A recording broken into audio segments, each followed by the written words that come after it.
Eloquent ادب کے ویور سے گزارش ہے کہ ہمارے چینل کے پلے لسٹ آپشن کو ایکسپلور کریں اور جتنے بھی آڈیو بکس کمپلیٹ ہو چکے ہیں جیسے داستان ایمن فروشوں کی، شمشیر بے نیام، آخری چٹان اور ایک بت شکن پیدا ہوا، فردوس ابلیس اور نیل بہتا رہا، اندلس کی ناگن، مارکہ کربلا، ان سب آڈیو بکس کو خود بھی سنیں اور زیادہ سے زیادہ شیئر کرنے کی کوشش کریں۔ یہی ہمیں سپورٹ کرنے کا بہترین طریقہ ہے۔ جزاک اللہ۔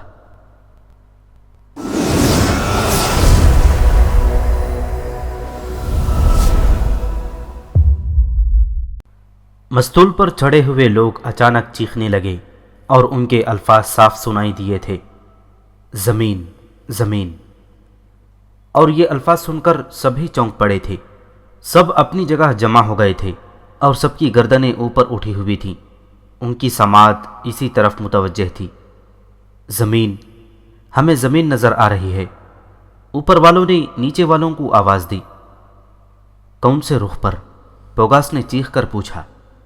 جدھر سے سورج بلند ہوا ہے، جواب ملا، اور نظریں بیک وقت سورج کی طلوع ہونے کی سمت مڑ گئیں۔ لوگ زمین تلاش کرنے لگے، لیکن خود میری بینائی نے بھی کامیابی حاصل نہ کی، یا پھر سورج کی بلند موجیں ہماری نگاہوں کے سامنے حائل تھیں۔ تب میں آگے اور پیچھے پوگاس مستول کی سیڑھی سے اوپر جانے لگے۔ اوپر والے دوسری سیڑھی سے نیچے آ رہے تھے، کیونکہ مستول پر ہم دو انسانوں سے زیادہ وزن ڈالنے کے حق میں نہیں تھے۔ تھوڑی دیر کے بعد ہم دونوں مستول پر کھڑے اس بھوری لکیر کو دیکھ رہے تھے جو صاف نظر آ رہی تھی۔ پوگاس کو اس بارے میں کوئی تجربہ ہو یا نہ ہو، میں بخوبی پہچان گیا کہ وہ زمین ہی ہے، اور یہاں سے جہاز والوں کی زندگی کا ایک نیا باب کھلے گا۔ نہ جانے وہ کیسی زمین ہے، وہاں کون لوگ آباد ہیں۔ بات صرف یہی نہیں تھی کہ ہمیں زمین مل گئی تھی، ممکن ہے وہ بھی گستارو جیسے کسی سردار کی زمین ہو اور وہاں مشکلات ہماری منتظر ہوں۔ لیکن دوسرے لوگوں کے ذہن میں ابھی یہ بات پیدا نہیں ہوئی تھی۔ وہ تو زمین کے تصور سے خوش ہیں اور یہ خیال باندھے ہوئے ہیں کہ زمین پر قدم رکھتے ہی ان پر آسائشوں کے دروازے کھل جائیں گے، اور وہ اپنی اپنی مرضی کے مطابق جہاں چاہیں گے منہ اٹھا کر رختے سفر باندھ لیں گے۔ وہ زمین ہی ہے آشولے، پوگاس نے خوشی سے لرزتی ہوئی آواز میں کہا۔ ہاں پوگاس، اس میں کوئی شک نہیں ہے، لیکن کیا تم اتنی دور سے اس زمین کو پہچان سکتے ہو؟ میں نہیں سمجھا آشولے۔ ہم زمین پر ضرور اتریں گے پوگاس، لیکن اس کی مشکلات کا بھی خیال رکھنا ہوگا۔ مشکلات؟ پوگاس کی سمجھ میں اب بھی کچھ نہیں آیا تھا۔ وہ دیوانہ بھی دوسروں کی مانند صرف زمین نظر آ جانے سے خوش تھا۔ کیا تم اس کے بارے میں وثوق سے کہہ سکتے ہو کہ وہ دشمنوں کی سرزمین نہ ہوگی؟ ممکن ہے وہاں ایسے لوگ آباد ہوں گے جو وہاں ہمارے قیام کو پسند نہ کریں۔ اوہ، پوگاس کا چہرہ اتر گیا۔ اب اس نے بھی سنجیدگی سے اس مسئلے پر غور کیا۔ چند لمحے سوچتا رہا، پھر بولا، ہاں، یہ عین ممکن ہے کہ وہ ایسی زمین نہ ہو جہاں ہمارے لیے آسائش مہیا ہو سکیں، لیکن کیا اس تصور کے ساتھ ہم اسے نظر انداز کر کے آگے بڑھ جائیں گے؟ ہرگز نہیں۔ یوں تو ہم کسی بھی زمین کے بارے میں وثوق سے کچھ نہیں کہہ سکتے۔ میری مراد صرف یہ ہے کہ نئی زمین نئی مشکلات کے لیے خود کو پوری طرح تیار کر کے ہمیں اس کا رخ کرنا چاہیے۔ ایسا نہ ہو کہ ہم خوشی میں آ کر مشکلات کا شکار ہو جائیں۔ تو درست کہتا ہے آشولے، ہمیں سب خطرات کے لیے خود کو تیار کر لینا چاہیے، لیکن یہاں بھی تو ہماری رہنمائی کر، ہمیں کیا کرنا چاہیے؟ جہاز کے تمام جوان تیری بات مانتے ہیں پوگاس، تو ان میں ایک برتر حیثیت رکھتا ہے۔ ان لوگوں سے گفتگو کر کے انہیں ہوشیار اور کسی بھی خطرے کا مقابلہ کرنے کے لیے تیار رکھ۔ ہمارے پاس بہترین ہتھیار موجود ہیں، ممکن ہے ان کے استعمال کی ضرورت آ جائے۔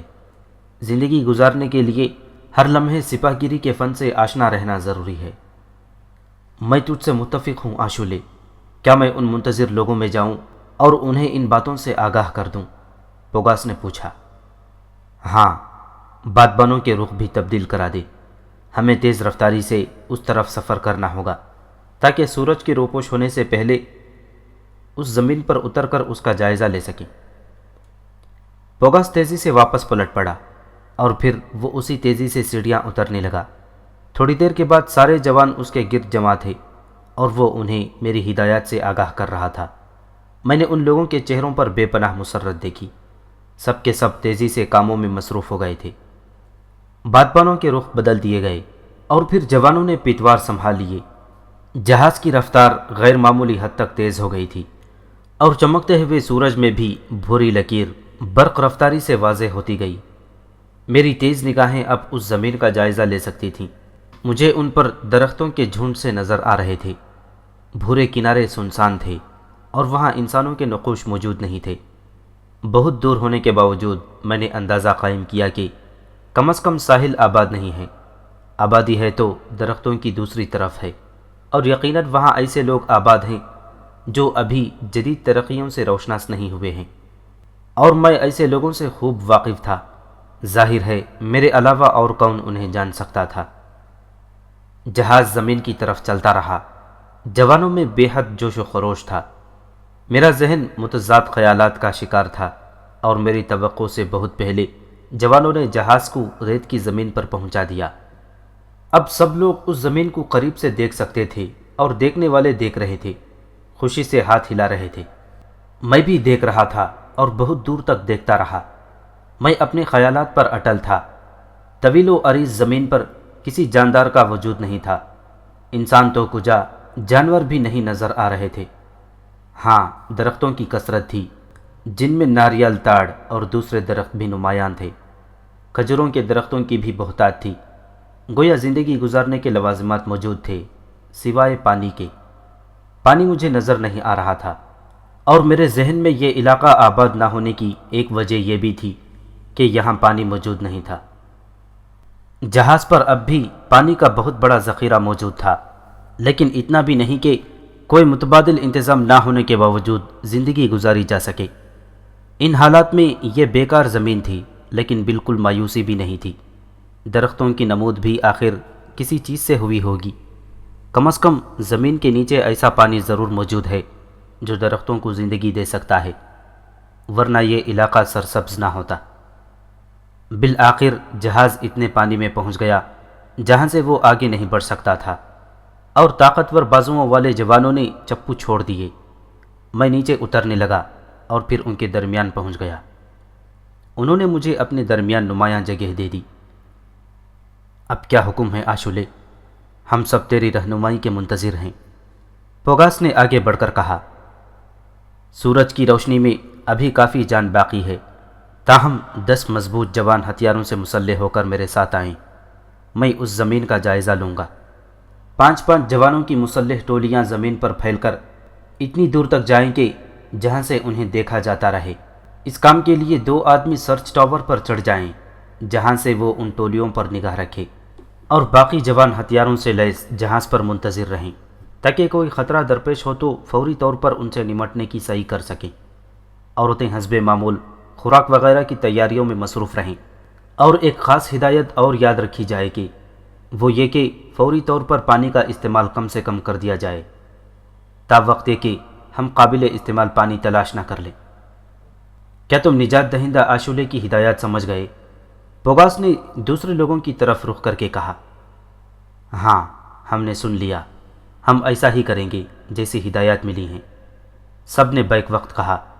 اور پھر میں نے 10 آدمیوں کا انتخاب کیا جن میں پوگاس شامل نہیں تھا۔ میرے لیے کیا حکم ہے آشولے؟ پوگاس نے پوچھا۔ تمہارا جہاز پر رہنا ضروری ہے پوگاس۔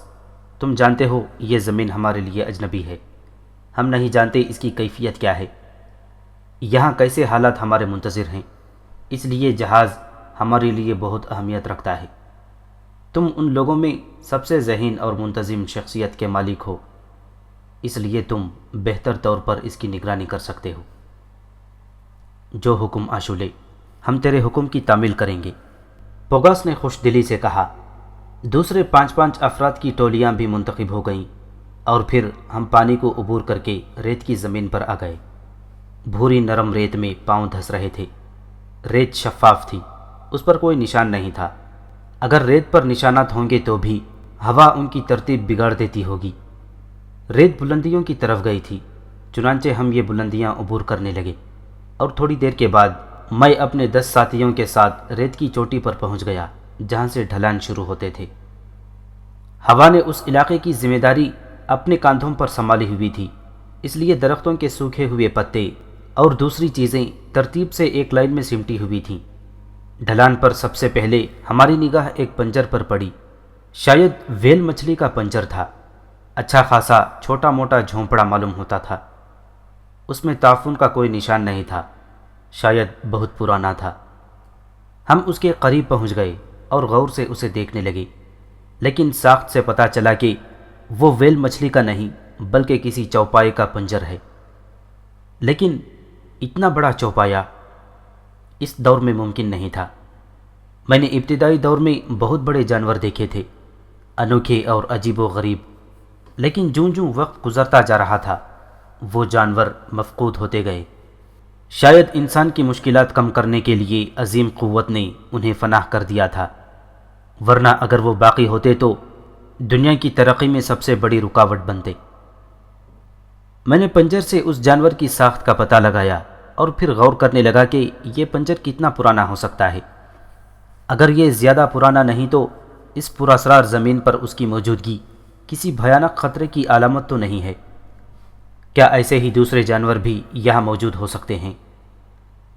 میرے اندازے سے یہ پنجر زیادہ پرانا نہیں تھا، تاہم میں نے اپنے ساتھیوں سے اس کے بارے میں کوئی گفتگو نہیں کی اور آگے بڑھ گیا۔ باقی ٹولیاں منتشر ہو گئی تھیں اور میں سیدھا درختوں کی طرف بڑھ رہا تھا۔ بے حد گھنے درخت تھے جن کے درمیان راستہ تلاش کرنا بھی مشکل تھا، لیکن میں نے مشکلات کی پرواہ کب کی تھی؟ ہاں، ان لوگوں کا خیال ضرور تھا جو میرے ساتھ تھے، اس لیے میں نے انہیں پشت پر رکھا تھا اور خود آگے آگے چل رہا تھا۔ سورج میں اب بھی زندگی تھی، روشنی درختوں سے چھن رہی تھی، اس لیے زمین بھی صاف نظر آ رہی تھی۔ اس کے علاوہ میرے کان سوکھے ہوئے پتوں کی چاپ پر بھی لگے ہوئے تھے، ممکن ہے کوئی جنگلی درندہ طاق میں ہو۔ لیکن خاموشی تھی، بظاہر کوئی خاص بات نہیں تھی، لیکن میرا تجربہ کہتا تھا کہ کوئی خاص بات ضرور ہے۔ اس حصے میں جانوروں تک کی عدم موجودگی کسی خاص بات کی علامت ہے۔ سوائے چھوٹے موٹے کیڑے مکوڑوں کے اور کوئی جانور نہیں نظر آ رہا تھا۔ نہ جانے اس کی کیا وجہ تھی۔ وجہ نامعلوم تھی۔ میں درختوں میں آگے بڑھتا رہا۔ میرے ساتھی خاموش تھے، شاید وہ اس پراسرار ماحول سے خوفزدہ تھے۔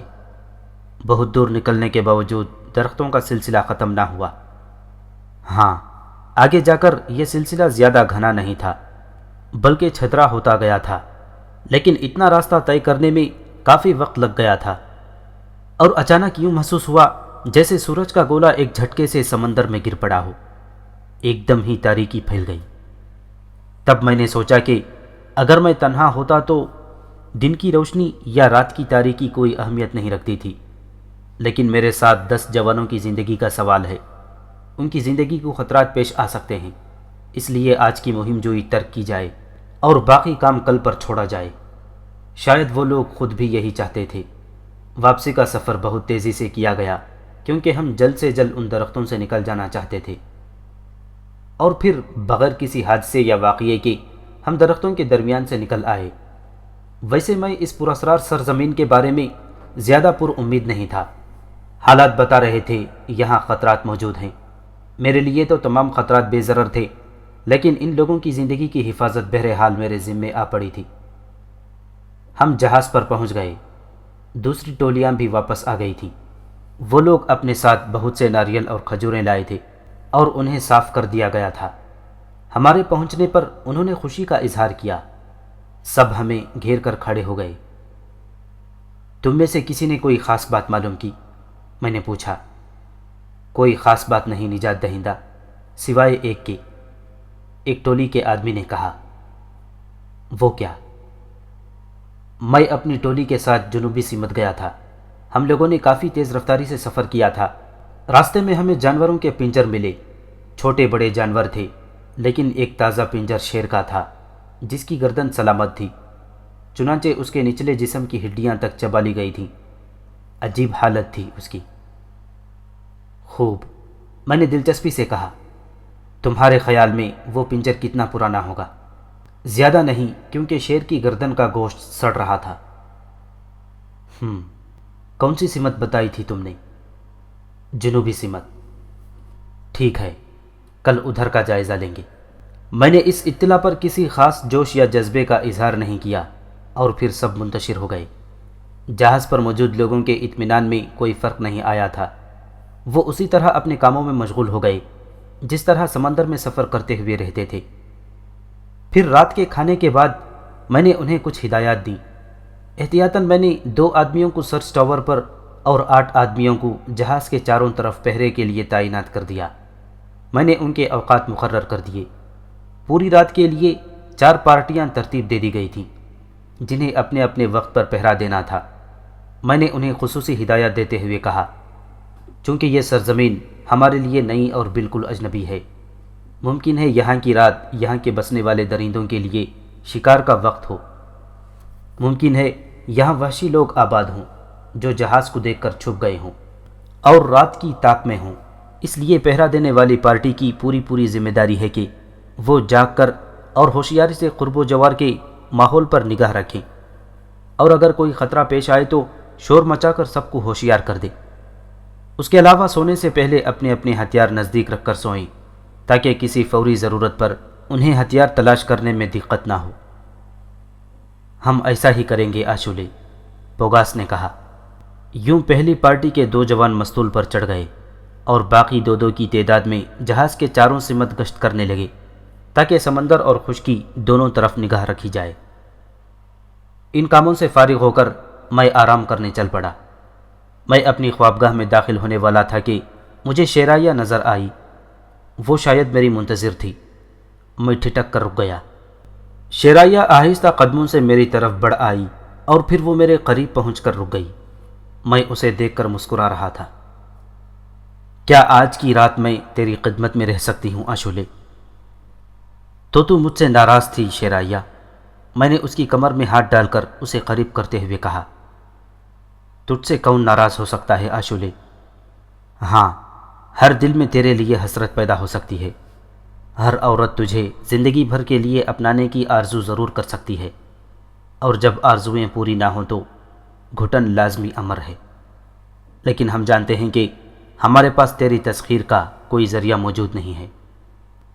اندر آ، میں تجھ سے گفتگو کروں گا، میں نے کہا، اور وہ میرے ساتھ اندر آ گئی۔ میں نے اسے اپنی آغوش میں بٹھاتے ہوئے کہا، تو اب تو مجھ سے ناراض نہیں ہے؟ میں پہلے بھی تجھ سے ناراض کہاں تھی آشولے؟ ہاں، اس وقت میرے پاس دل کی پیاس بجھانے کا کوئی حل نہیں تھا۔ اور اب؟ میں نے پوچھا۔ اب ہم نے ایک حل تلاش کر لیا ہے، بشرطے کہ تو قبول کر لے۔ ہم نے سے کیا مراد ہے؟ میں نے حیرت سے پوچھا۔ ہم سے مراد وہ سب ہیں جو تیرے آرزو مند ہیں، جنہیں پوری زندگی جرأت نہیں ہو سکتی تھی کہ وہ تیرا قرب حاصل کرنے کی خواہش کا اظہار کر سکیں، لیکن میں نے سب کی مشکل حل کر دی ہے۔ اور تجھے حیرت ہوگی آشولے، ان میں وہ بھی شامل ہیں جو دوسروں کو اپنا چکی ہیں۔ وہ تیرے پانے کا تصور بھی نہیں کر سکتی تھیں، اس لیے انہوں نے اپنے مرد منتخب کر لیے، یا یوں سمجھ کے جس مرد نے انہیں قبول کیا انہوں نے اس پر قناعت کی۔ لیکن جب انہیں معلوم ہوا کہ تو قابل حصول ہے تو وہ ہماری خوشامدیوں پر اتر آئیں اور انہوں نے ہماری بڑی منتیں کی، شیرائیہ نے بتایا، اور مجھے بے ساختہ ہنسی آ گئی۔ یہ مخلوق بھی خوب ہے پروفیسر، جہاں ہو جس حال میں ہو اس کے اپنے مسائل ہوتے ہیں جن کا دماغ سے کوئی تعلق نہیں ہوتا۔ انہوں نے اپنی ذمہ داریاں مردوں کو سونپ دی ہیں، یہ ان کے برابر آنے کی ہمت کا دعویٰ کرتی ہیں، لیکن عملی زندگی میں ان کی اپنی سوچ بیکار ہے، اور بہرحال وہ مردوں کا تسلط قبول کرتی ہیں۔ ان کا صرف ایک ہی مسئلہ ہے، جہاں بھی ہوں جس حال میں بھی ہوں، اور ٹھیک بھی ہے، ان کی بنیاد ہی یہ ہے۔ دنیا کے نمود کے لیے اگر ان کی ضرورت محسوس نہ کی جاتی تو یہ ایک بیکار وجود تھی۔ میں معذرت خواہ ہوں لڑکیوں، لیکن میں صدیوں کے تجربے کی بات کر رہا ہوں، اور مجھے اپنے تجربے میں کبھی جھول نہیں نظر آیا۔ اس نے فرزانہ اور فروزان کی طرف دیکھتے ہوئے کہا۔ دونوں لڑکیوں کے چہرے پر ناخوشگوار تاثرات تھے، لیکن انہوں نے اس بحث میں حصہ لینے کی ضرورت محسوس نہ کی۔ تب وہ مسکرایا اور کہنے لگا، تو پروفیسر، میں نے شیرایہ سے اس بکواس کی تفصیل پوچھی۔ جہاں کھانے کا ذخیرہ ہے اور جہاں کھانا تیار ہوتا ہے وہاں ان سب کا اجتماع تھا۔ ان میں انتارا بھی شامل تھی، بے حد خوش، بے حد مسرور۔ اتفاق سے ایک لڑکی نے اس سے اس کی مسرت کی وجہ پوچھی۔ خوب، پھر؟ میں نے دلچسپی سے پوچھا۔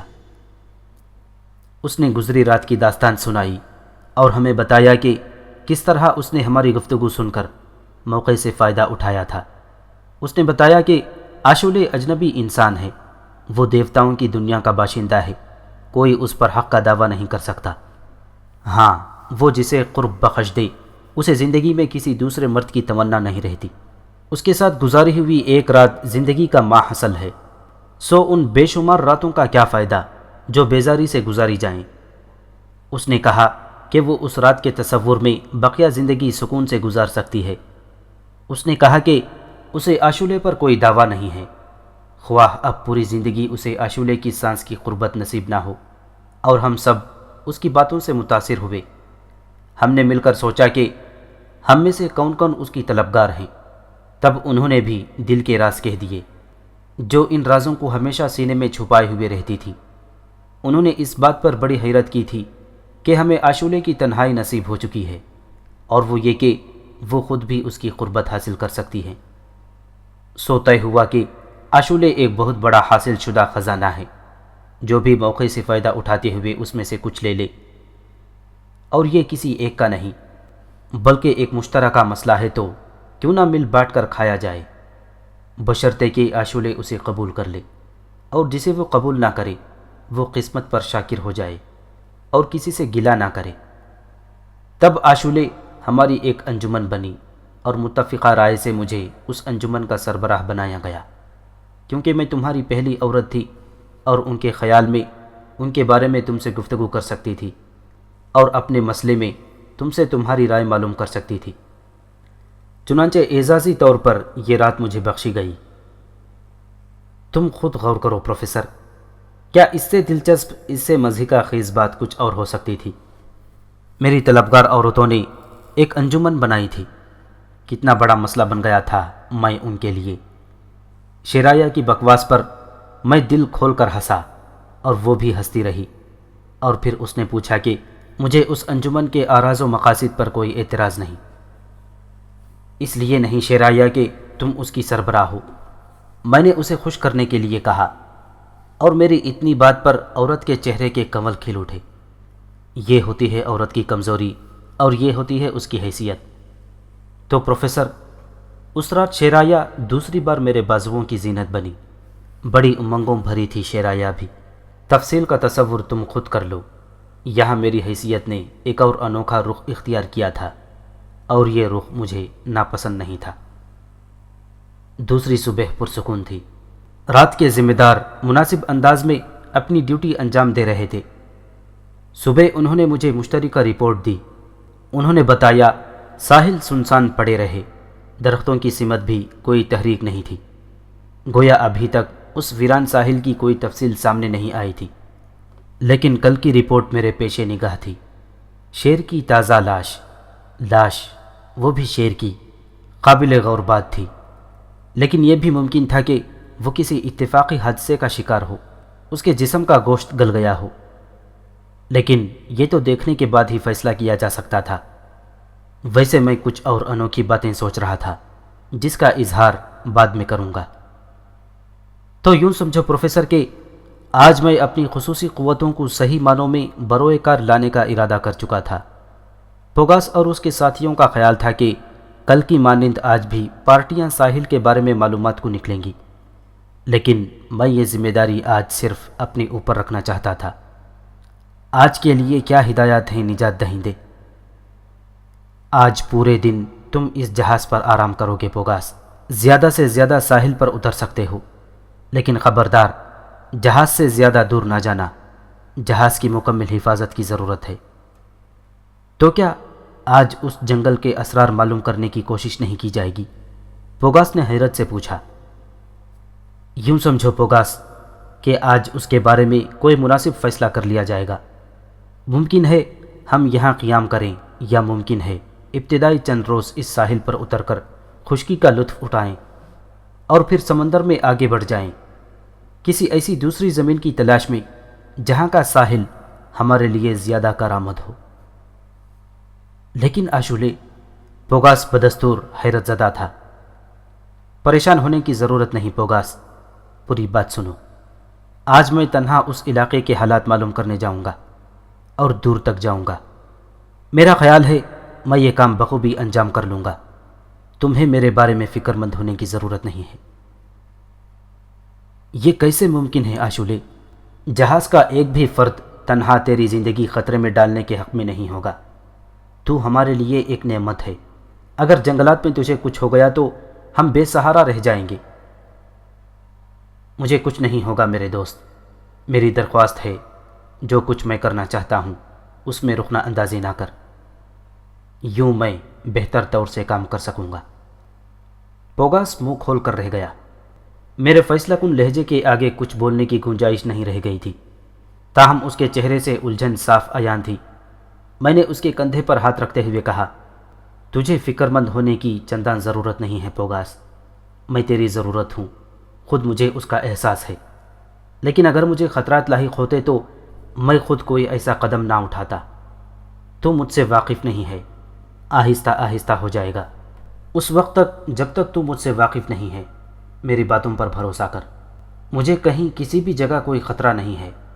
میں جاؤں گا، جنگل میں دیکھ کر اندازہ لگاؤں گا اور پھر تیرے پاس واپس آ جاؤں گا۔ ہاں، یہ میری ہدایت ہے۔ میں جب تک واپس نہ لوٹوں گا تو میرا انتظار کرے گا، مجھے تلاش کرنے کی کوشش نہیں کرے گا۔ میں تیرے حکم کا احترام کروں گا آشولے، لیکن میں سخت بے چین رہوں گا۔ پوگاس نے گردن لٹکائے ہوئے کہا، دوسرے لوگوں کو تو خود سمجھا دینا، انہیں ہر قیمت پر تیرے حکم کی تعمیل کرنا چاہیے، میں نے کہا، اور پھر میں نے اپنے استعمال کے لیے ایک وزنی کھانڈا ساتھ لیا اور جہاز کی رسی کی سیڑھی سے نیچے اتر گیا۔ خشکی پر آ کر میں نے وہی رخ اختیار کیا جس کے بارے میں کل مجھے اطلاع ملی تھی۔ میرے قدموں کے نیچے ریتیلی زمین تھی۔ یہ ماحول میرے لیے اجنبی نہیں تھا، میں نے تو صدیوں تک صحرا گردی کی تھی۔ جہاز کے لوگ مجھے ایک غیر معمولی انسان سمجھتے تھے، وہ جو صرف ان میں برتر ہو، ان سے طاقتور ہو، ان سے ذہین ہو، اور بس میری اصل حیثیت ابھی تک ان کے علم میں نہیں آئی تھی، اور اس سے کوئی فرق بھی نہیں پڑتا تھا۔ میں کون سا بے چین تھا انہیں اپنے بارے میں بتانے کے لیے۔ ہاں، ان کے ساتھ رہ کر ایک طویل عرصے سے میں نے اپنے مشاغل چھوڑ رکھے تھے۔ میں نے اپنے دوست ستاروں سے زمانے کی بدلتی حقیقتوں کے نئے راز معلوم نہیں کیے تھے، لیکن ان حالات میں یہ ممکن بھی نہیں تھا۔ میں ان سے اکتا کر اپنے مشاغل نہیں شروع کر سکتا تھا۔ بہرحال میں نے انہیں ایک بڑی مصیبت سے نکال لیا تھا، لیکن ابھی ان کی زندگی کو کوئی مناسب راہ نہیں ملی تھی، اور انہیں درمیان میں چھوڑ دینا ان کی ہلاکت تھی۔ اس لیے میں چاہتا تھا کہ انہیں کوئی ٹھوس راستہ مل جائے اور وہ اس پر گامزن ہو جائیں۔ ریت کی زمین طے ہوتی رہی، جہاز نگاہوں سے اوجھل ہو گیا اور اب مڑ کر دیکھنے سے نظر نہیں آتا تھا۔ پھر مجھے شیر کا وہ ڈھانچہ نظر آیا جس کے بارے میں جہاز والوں نے بتایا تھا۔ میں اس کے قریب پہنچ کر رک گیا۔ بلا شبہ انوکھی چیز تھی۔ جسم کا تقریباً سارا گوشت غائب تھا، لیکن یہ گوشت گل کر مٹی نہیں بنا تھا۔ صاف ظاہر تھا کہ اسے چبایا گیا ہے، کیونکہ ہڈیاں بھی اسی انداز سے کچلی گئی تھیں جیسے انہیں کسی نے چبایا ہو۔ جنگل کا کوئی جانور اتنے مضبوط جبڑے نہیں رکھتا جو شیر کی ہڈیاں چبا سکے، میں نے اسے دیکھتے ہوئے سوچا، اور پھر یہ اندازہ بھی نہیں لگایا جا سکتا تھا کہ یہ کام مردہ شیر کے ساتھ کیا گیا ہے یا جس وقت شیر شکار ہوا وہ زندہ تھا۔ بہرحال دلچسپ صورتحال تھی۔ کیا جنگل میں ایسا کوئی افریت بھی موجود ہے جو شیر تک کو خاطر میں نہ لائے؟ مگر وہ کون سا جانور، کتنا بڑا ہے، اس کے بارے میں جاننا ضروری ہے۔ میں نے اپنی تفتیش شروع کر دی۔ شیر کا مکمل جائزہ لینے کے بعد میں نے ان کے قرب و جوار میں دیکھا۔ دقت یہ تھی کہ ہوا ریت کے نقوش بگاڑتی رہتی ہے۔ شیر کے ڈھانچے کے نزدیک بھی ریت ہموار تھی، اس پر کوئی نشان نہیں تھا۔ تب میں نے درختوں کی سمت دیکھا اور پھر میں اندازے سے درختوں کی طرف چل پڑا۔ میں نے وہ سیدھ اختیار کی تھی جو شیر کی سمت آتی تھی۔ درختوں کی جانب چلتے ہوئے میرا ذہن ایک خاص انداز میں سوچ رہا تھا۔ شیر کی لاش کی موجودگی ظاہر کر رہی تھی کہ یہاں کسی جانور کا وجود ضروری ہے، لیکن کیا ان جانوروں نے یہ جنگل خالی کر دیا ہے؟ کیوں؟ کیا ان جنگلات میں کوئی ایسا وجود موجود ہے جس سے وہ خوفزدہ ہیں؟ لیکن وہ ایسا کون سا جانور ہے جو شیر کے لیے بھی ہیبت ناک ہے؟ مجھے اسی کی تلاش تھی، اور تھوڑی دیر کے بعد میں درختوں کے پاس پہنچ گیا، اور یہ دیکھ کر میری ہمت بندی کہ گھنے درختوں کے درمیان ایک پگڈنڈی سی موجود ہے، گویا یہ درختوں کے اندر جانے کا راستہ تھا۔ میں اسی راستے پر چل پڑا۔ تب میں نے کچھ اور حیرت انگیز مناظر دیکھے۔ مجھے اندازہ ہوا کہ یہ راستہ قدرتی نہیں ہے۔ ایسا لگتا تھا کہ جیسے کوئی پہاڑ نما شے یہاں سے گزری ہو اور اس کے بدن کی ٹکر سے یہ راستہ بن گیا ہو۔ درختوں کی شاخیں ٹوٹ ٹوٹ کر لٹک گئی تھیں، سوکھ کر خشک ہو گئی تھیں۔ یہ شاخیں یقیناً اس وجود کے راستے میں آئی ہوں گی، اور اس نے انہیں معمولی تنکے کی مانند توڑ دیا ہوگا۔ جوں جوں آگے بڑھ رہا تھا، حیرت انگیز انکشافات ہو رہے تھے۔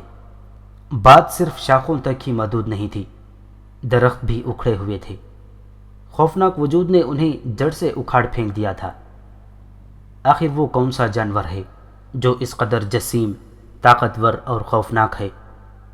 اور اگر جنگل میں اس جانور کا وجود ہے تو پھر وہ جہاز کے کمزور انسانوں کے لیے خوفناک بھی ہے۔ کیا ان حالات میں اس سرزمین پر سفر کے بارے میں سوچا جا سکتا ہے؟ ہاں، اگر وہ میرے سامنے آ جائے تو پھر میں اس کے بارے میں کوئی فیصلہ بھی کر سکتا تھا، اور مجھے اس کی تلاش تھی، اور میں ایسی کسی انوکھی شے کو نظر انداز بھی نہیں کر سکتا تھا۔ اسے تلاش کیے بغیر یہاں سے جانا بھی میرے لیے ممکن نہیں تھا۔